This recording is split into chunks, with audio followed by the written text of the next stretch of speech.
This is my 35-year-old brother's wife, who is 29 years old. My brother, who is 31 years old, and she have been together since high school, and they have been married for 9 years. They have 4 kids, a girl who is 5 years old, twin boys who are 4 years old, and another boy who is 3 years old. She is currently pregnant with their 5th child. She got a degree from college, but she completely ditched her career when she got pregnant with their first baby. My brother took over the family business, so I guess they are financially well off. Ever since she had her first child, she got into this annoying mother mindset in which she literally can't talk about anything else than her kids and how much she loves motherhood. She always gives advice to anyone who is listening, always asking dumb questions that she already knows by now, just to keep the focus on her and her kids. I have 2 kids myself, so I was always understanding and tried to help her, especially with her first child, since I already was a mom at the time. But ever since the twins, she's turning more annoying every time we meet. She can go on and on for hours about her kids, her marriage, her house, basically just bragging about how perfect her life is. She seems to believe that she's in some sort of fairy tale or something. She comes across as childish sometimes. Well, I got tired of it. She was in the middle of bragging about how easy it was for her to get pregnant again when I asked if she knew how insensitive she sounded. She said that she just feels fortunate for her fertility. I let it go that time, but then she started talking about how much she enjoys motherhood and how she feels this was her calling. She said that it's so easy, and she can't imagine prioritizing a career instead of her children. Well, I snapped at that. I told her that she should stop bragging about her perfect life like that, without a care if the other women near her have fertility issues or financial problems that don't allow them to just sit at home all day looking after the kids. She got defensive and said I'm just jealous because my marriage is a failure, so I can't be happy for her. I told her that she sounded like an entitled child, along with some other things, and she started crying. Now I'm the jerk because I can't be happy for my own nibblings and their mother? I am seriously struggling to see how I'm wrong here. That's why I am asking here. Ite, I should have made this more clear, but she thinks that women who prioritize a career instead of their children are bad mothers. For example, she thinks that my marriage is failing because I work instead of staying home and focusing entirely on my children and my husband. I'm going to add this here because way too many people are asking me to explain it. She believes that once a woman has children, her life should be devoted to her children and her husband, because that's what she did. So if a woman, for whatever reason, chooses to go back to work after having children, then that automatically makes her a bad mother. In fact, our kids like to play together. We often have play dates for our kids. But when her kids come to my house, she has to come as well, since she doesn't trust that I'll take good care of her children. This is not only applied to me, but she has refused to send her oldest daughter to other kids' houses because their mothers have jobs. Basically, she thinks that to be a good mother and have a good marriage, you have to do what she did. If you don't do it like her, then it's your fault if your marriage fails and you're a bad mom. Also, I am in the middle of divorcing my husband. She thinks it's because I don't stay home and I wasn't paying enough attention to my husband. But I'm divorcing my husband because he is a man-child who doesn't do chores and even expected me to tie his shoes. My marriage is in fact failing, has failed actually, but not because of the reasons that she claims. Another edit. I don't doubt that she is happy with her life. She does seem too content. I say this because some people seem to be thinking that she's lying and she's actually miserable. Well, from my perspective, I don't think she feels that at all. I don't doubt that her life is perfect for her, but when she goes on and on about it and makes those dismissive comments about other mothers, that's annoying. Just thought that I'd give my insight on that since I saw a few comments about it. Now for a few comments before the update. Comment 1. Not the idiot. It sounds like you have been ignoring her behavior for a long time already. She made motherhood and being rich the center of her life. It is pretty pathetic that she needs to brag to feel validated. She should be thankful for the life she lives, instead of rubbing it in other people's faces. Nobody likes a humble brag. Comment 2. Everyone sucks here. She sounds overbearing. She obviously has no identity left on her own. She is now solely a mother and has nothing else of worth to talk about. I totally get how annoying that is, but you could have been more eloquent about it. I don't think you are jealous per se, just tired of the repetitive dull talk about nothing. Now, for the update. Hey everyone, thanks for all the support on my last post. It's been a tense week, and I've got some updates that I think you'll find pretty interesting. So after our last confrontation, things got icy between my sister-in-law and me. We avoided each other for a few days, but with our kids wanting to play together, it was only a matter of time before we had to talk. The tension was thick when she came over for a play date, but we kept it civil for the kids' sake. Now, remember how my sister-in-law always bragged about her perfect life and how she thought staying at home was the only way to be a good mom? Well, turns out, she's been keeping a secret that blows that whole image out of the water. My brother, who's been pretty quiet through all of this, finally opened up to me one evening when he came by to pick up their daughter. He confessed that their marriage has been on the rocks for a while. Despite the happy facade, they've been fighting a lot, especially about money.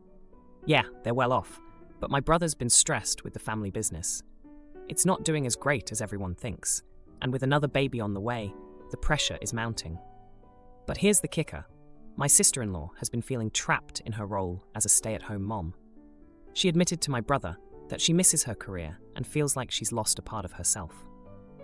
She's been secretly taking online courses to refresh her skills and has even considered looking for a job. My brother was supportive, but she's terrified of what our family and her friends would think if they found out.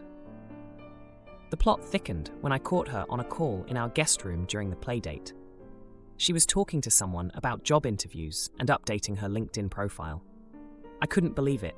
The woman who judged me for working was now trying to get back into the workforce herself. I confronted her about it after the call, and she broke down. She confessed everything, how she felt like a hypocrite and was scared of being judged. She was worried about how it would look if people found out she wasn't the perfect stay-at-home mom she pretended to be. I was floored. Here she was, the same person who criticized me for not being a good enough mom because I worked, now in the same boat. I'll admit, part of me felt vindicated, but another part of me felt sorry for her. It's not easy to admit you're not living the life you want, especially when you've spent years building up a certain image. We had a long talk, and I told her about my own struggles with balancing work and family. I shared how hard my divorce has been, not just because of my man-child ex, but because of the judgment from others who think I failed as a wife and mother. In a weird twist of fate, this whole mess has brought my sister-in-law and me closer. We're both dealing with the pressures of motherhood and the expectations placed on us. We agreed to support each other, no matter what path we choose, stay-at-home mom or working mom. But just when I thought things were settling down, another surprise dropped. My brother found out about her job search and confronted her. They had a huge fight, and she ended up staying at my place for a couple of nights. It was a mess, with the kids confused and upset, and my brother at a loss for what to do. Now, they're trying to work things out, but it's clear that things will never be the same. My sister-in-law is determined to find a job and reclaim some independence, and my brother is slowly coming around to the idea. They're both learning that the perfect life they portrayed isn't as important as being honest and happy. As for me, I'm just trying to keep my own life together while supporting my family through this unexpected turn of events. It's been a reminder that no one's life is as perfect as it seems, and we're all just doing our best. I was child-free for 33 years, but then I got pregnant, and my friends said they won't meet my baby. Oh boy, they didn't know my partner would do this. I, 33-year-old female, was child-free and wanted to stay that way for most of my life, and all my friends are the same. My partner and I talked a lot about the pros and cons of having kids, and we both agreed I wouldn't abort if I ended up pregnant, but we won't actively work on having kids. However, in the last year, we wanted kids more and more. First, we wanted to foster. Adoption is nearly impossible in our country, but then we sort of ended up pregnant. I'm due to give birth soon, and my friends are being rude about it. I told them off and called them cruel, and they called me a selfish jerk. So, context. Since I have purposefully been child-free most of my life, I am aware of the downsides of having kids. I personally think a lot of people are being unwise when they decide to have kids, and a smaller population is generally better. However, I never said these things to someone's face, especially not when they were expecting. One cannot know people's motives for having children or not having children, and I never judged. Whether you have offspring or not is completely irrelevant for me to see you as a person. When I got pregnant, I was delighted but scared, naturally. I am an anxious person by nature, and I always talked through things with my friends who were always there for me, until the topic centered around my pregnancy. For the past 7 months of pregnancy, every time I mentioned something negative relating to pregnancy, like having nausea, back pain, insomnia, my friends jokingly said, "Well, you got yourself into that shoot. Now suffer, ha ha ha." At first, it was a joke, but sometimes it gets really hard. And considering we always complain about something, one of the friends literally cried the other day because she missed the beginning of a movie in the cinema, and nobody said anything to her. I don't think me whining about the discomfort of carrying a baby is too much. Lately, they have even taken it further by saying they won't come by our place when the baby is there.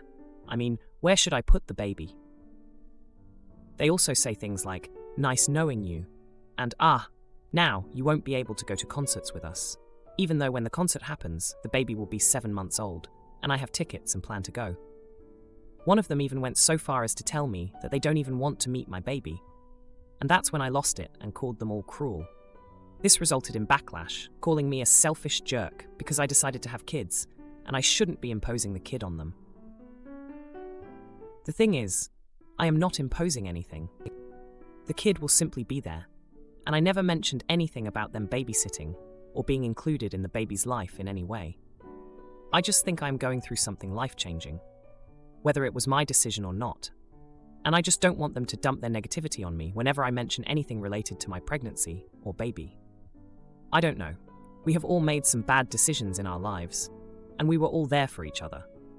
But this feels like I am their personal landfill because of their own issues with natalism, antinatalism.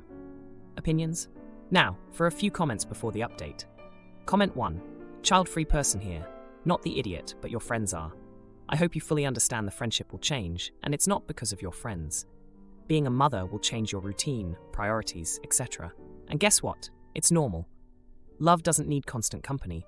Love needs love. I love my friends who are mothers. I don't see them as frequently as before. And sometimes I smile at kids' pictures/videos that I would not necessarily find cute or funny. But I love them. I'm here for them, and guess what? One of these kids stole my heart, and now I'm a bit of an auntie. Your friends might not have a change of heart, but if they truly love you, they should be there for you. If not, there are loads of childless people who would love to be your friend too. Comment 2. You knew they were child-free and antinatalist before getting pregnant. You should have assumed the friendship would, more likely than not, end after announcing pregnancy.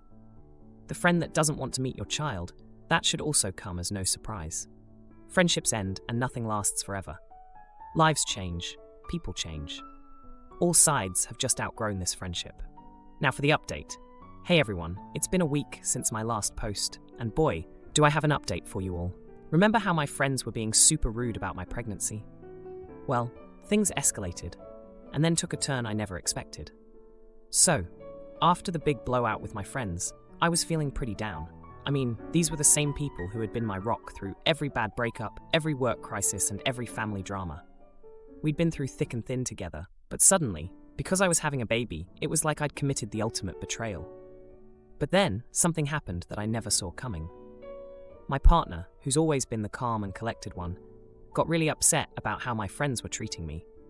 He's usually the type to keep the peace, but seeing me so stressed out and hurt, he couldn't hold back anymore. He decided to confront them. He called up the ringleader of the group, the one who'd been the most vocal about not wanting to be around our baby, and asked to meet. I was nervous about what would happen, but he insisted, so they met at our favorite coffee shop, the one where we'd all celebrated getting our first jobs out of college. I wasn't there, but my partner told me all about it afterward. He laid it all out, telling my friend how their behavior was affecting me and how it wasn't fair to judge our choice to have a child. He reminded them of all the times I'd supported them, like when one of them decided to quit her job and travel for a year, or when another went through that messy divorce. To my shock, my friend broke down. It turns out she'd been struggling with her own issues around having kids. She'd always wanted them, but was facing fertility problems. She'd been taking out her pain and frustration on me because it was easier than dealing with her own sadness. After that heart-to-heart, things started to change. My friend apologized to me, and we had a long, emotional talk. She opened up about her struggles, and I shared my fears about becoming a mom. It was like we were finally seeing each other clearly again, without all the anger and hurt in the way. The rest of the group slowly started coming around too. They admitted that they'd been insensitive, and that they'd let their own opinions about having kids cloud their judgment. We all had a big group meeting, full of tears and apologies, and it felt like a huge weight had been lifted. And then, the most amazing thing happened. Just when I thought things couldn't get any better, my friends threw me a surprise baby shower. It was nothing fancy, just a small gathering at my house with homemade cake and second-hand baby clothes they'd collected from family and friends. But it was perfect. They even promised to help me get to that concert when the baby was 7 months old, taking turns babysitting so I could have a night out. I was overwhelmed by their kindness and how they'd come together to support me. It was like we'd all grown up a little more in that week, learning to accept each other's choices and be there for one another, no matter what. Brother-in-law insists on paying for our family dinner, but he's in for a big surprise when the bill is over $2,000. Oh boy, my sister's reaction is priceless. I travel a lot for work, so I rarely see my family. I try to get back to see them a couple of times a year. When I do get to town, I like to take everyone out for supper at a nice restaurant. Not a 3-star Michelin restaurant or anything like that, but still a pretty hefty price tag. The party would be myself, my parents, my sister, her husband, their 2 kids, my brother, his girlfriend, and their 2 kids. So, 11 people altogether. The bill is usually between $600 and $1,000.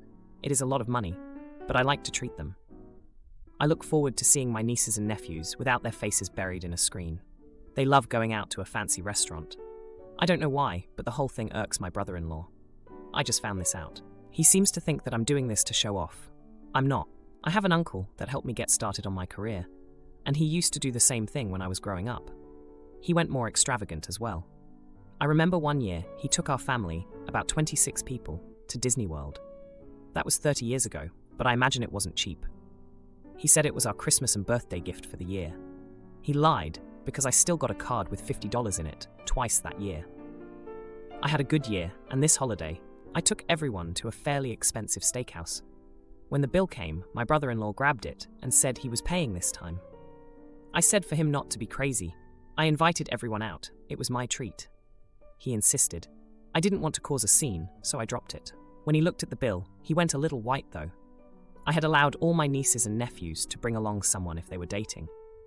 3 took me up on it, so there were 14 of us. The bill was a little bit more than $2,000. Plus tip, call it $2,500 when everything was said and done. He paid it. I went for coffee with my sister the next day. She didn't bring it up, but I did.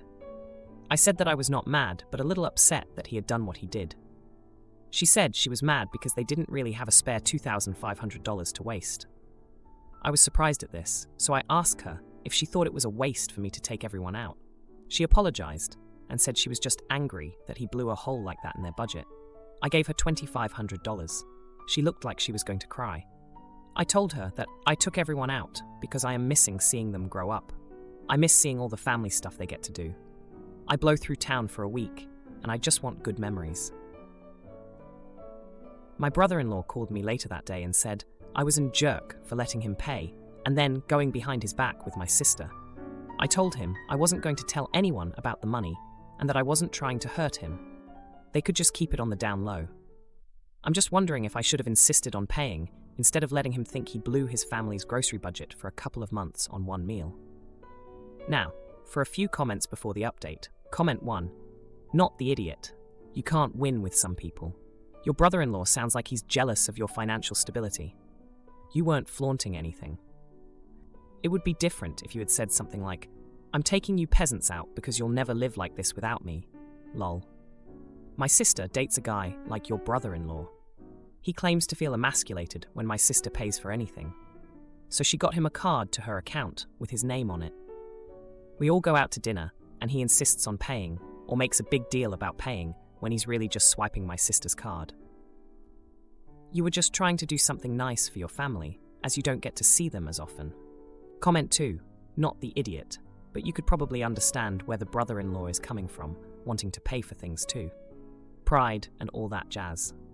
Just FYI, the classy, hassle-free thing to do if you are treating like this is to give them the card ahead of time, and the table never sees a bill presented. Instruct the service staff that if anyone asks, simply say, it's been taken care of, with no mention of by whom or when. It eliminates all the back and forth or any feelings. Now, for the update. Hey Reddit, It's been a week since I posted about the dinner situation with my family, and boy, do I have an update for you. Things have taken a turn, and not for the better. So after the whole ordeal with my brother-in-law paying the bill and me giving my sister the money back, I thought that would be the end of it. But nope, it was just the beginning. My brother-in-law, let's call him Dave, has been stewing over this for days. He's always been the type to hold a grudge, but I never thought it would be against me. A few days ago, I was at my parents' house when Dave showed up unannounced. He was fuming, saying that I made him look like a fool in front of the whole family. I tried to explain that wasn't my intention, but he wasn't having any of it. He accused me of trying to one-up him, which is ridiculous because I've been doing these dinners long before he was in the picture. The confrontation got heated, and my brother, who's always been the peacemaker, stepped in. He reminded Dave of the time when we were kids, and our uncle took us to Disney World. He said that I was just trying to do something similar for the family. But Dave didn't care about the backstory. He was too caught up in his own pride.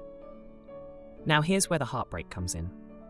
My brother's girlfriend, who's been with him for years and is practically family, overheard the argument. She's always been close to my sister, and she didn't like how Dave was treating me. So she decided to confront him herself later that day. She told Dave that he was being unreasonable and that his ego was hurting the family. She said that everyone appreciated what I did and that he should be grateful instead of angry. Well, Dave didn't take that well. He lashed out at her, and they had a huge fight. It got so bad that my brother and his girlfriend are now on a break because of the stress it caused. I feel terrible. I never wanted my actions to cause a rift in the family. My brother's girlfriend is heartbroken, and my brother is caught in the middle of this mess. I've tried to reach out to both of them, but they need space to figure things out. As for my sister, she's been trying to smooth things over with Dave, but it's not going well. She told me that they've been having problems for a while, and this incident just brought everything to the surface. She's been confiding in me about their issues, and it's clear that their marriage is on rocky ground. The kids are feeling the tension too. My nieces and nephews have been asking why everyone is so upset, and it's hard to explain to them that it's all because of a dinner. They don't understand the complexities of adult pride and finances. I just wanted to create good memories, but now I'm worried I've done the opposite. And to top it all off, my parents are upset that their children are fighting. They've always been proud of how close-knit our family is, and seeing this divide is breaking their hearts. They've been trying to mediate, but it's not easy when emotions are running high. So, here I am, feeling like I've caused more harm than good. I'm leaving town soon, and I'm worried about leaving things like this. I've been trying to make amends, but it seems like every attempt just makes things worse. If you liked this video, you'll probably like these too. Also, while you're here, please consider subscribing. It's your support that keeps this channel alive and allows me to make better and longer videos. Have a great day.